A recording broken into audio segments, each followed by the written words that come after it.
Hello everyone, আজকে ভিডিওতে আমরা যে প্রবলেমটি দেখব সেটি হচ্ছে ইউজার থেকে কোনো একটি নাম্বারকে ইনপুট নিতে হবে এবং আমাদের চেক করতে হবে সেই নাম্বারটি ইভেন নাকি অড। সো বেসিক্যালি ইউজার যদি এখানে 2 ইনপুট দেয় তাহলে আমাদের প্রিন্ট করবে ইভেন নাম্বার, যদি 3 ইনপুট দেয় তাহলে আমাদের প্রিন্ট করবে অড নাম্বার। সো বেসিক্যালি আমাদের ইউজার থেকে একটা নাম্বার ইনপুট নিতে হবে এবং আমাদের কন্ডিশনটা চেক করতে হবে। আচ্ছা, এখন আমাদের কথা হচ্ছে যে আমরা কিভাবে বুঝবো কোনো একটি নাম্বার ইভেন নাকি অড। সো নাম্বারটি ইভেন বোঝার উপায় হচ্ছে সেই নাম্বারটিকে 2 দিয়ে ভাগ করার পর ভাগশেষ যদি 0 হয় তাহলে সেই নাম্বারটি ইভেন, আর যদি ভাগশেষ 1 হয় তাহলে সেই নাম্বারটি অড।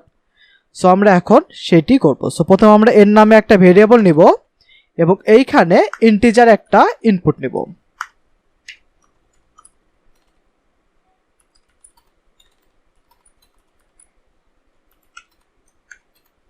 ওকে, সো আমরা এখন এর নামে একটা ভেরিয়েবল নিয়েছি এবং এখানে ইন্টিজার ইনপুট নিয়েছি। এরপরে কাজ হচ্ছে আমার চেক করা এই নাম্বারকে 2 দিয়ে ভাগ করার পর ভাগশেষ কত হয়। সো এটা আমরা চেক করতে পারি এইভাবে। সো ইফ n %2, এইটুকু হচ্ছে আমাদের ভাগশেষ দিবে যে n কে 2 দিয়ে ভাগ করার পর ভাগশেষ কত হয়। সো এইটুকু হচ্ছে আমাকে ভাগশেষ দিবে। দেন আমরা চেক করছি এটা সমান সমান 0 কিনা, মানে এইটুকুকে বা n কে 2 দিয়ে ভাগ করার পর ভাগশেষ যেটা হবে সেইটা এবং 0 এই দুটো সমান কিনা। যদি সমান হয় তাহলে আমরা প্রিন্ট করব দিস নাম্বার ইজ ইভেন, আর যদি 0 না হয় তাহলে আমরা প্রিন্ট করব this number is odd. So basically আমরা যে নাম্বারটি ইনপুট দেব সেটি যাবে n এর ভেতরে। দেন আমরা এখানে চেক করব n কে বা ওই নাম্বারকে 2 দিয়ে পার্সেন্টেজ বা ভাগ করার পর ভাগশেষ কি হচ্ছে, মানে বেসিক্যালি এইটুকু হচ্ছে 2 দিয়ে ভাগ করার পর ভাগশেষ কত হবে সেটাই বাম সাইডে থাকবে। এবং আমরা চেক করছি এইটা সমান সমান 0 কিনা। সো যে নাম্বারটা আমি ইনপুট দিব সেটাকে 2 দিয়ে ভাগ করার পর ভাগশেষ যত হবে সেটা 0 কিনা।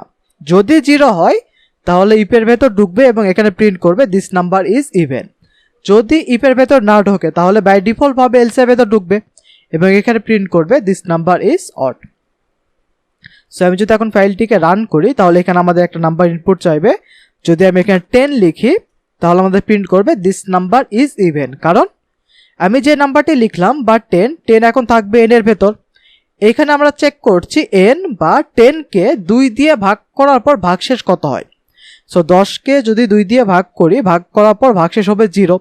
সো এখানে 0 = 0, মানে এই কন্ডিশনটা সত্য। সো ইফের ভেতর ঢুকবে এবং প্রিন্ট করবে this number is even.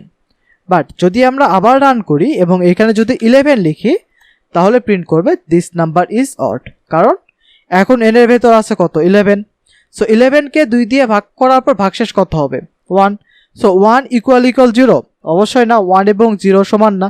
So ইফের ভেতর ঢুকবে না, আর যেহেতু ইফের ভেতর ঢোকেনি সো বাই ডিফল্ট ভাবে এলস এর ভেতর ঢুকবে এবং এখানে দিস নাম্বার ইজ অড এইটা প্রিন্ট হবে। সো এভাবে বেসিক্যালি আমরা ইভেন এবং অডের প্রবলেমটি সলভ করতে পারি। সো আজকের ভিডিও ছিল এই পর্যন্তই, দেখা হবে পরের ভিডিওতে। ধন্যবাদ।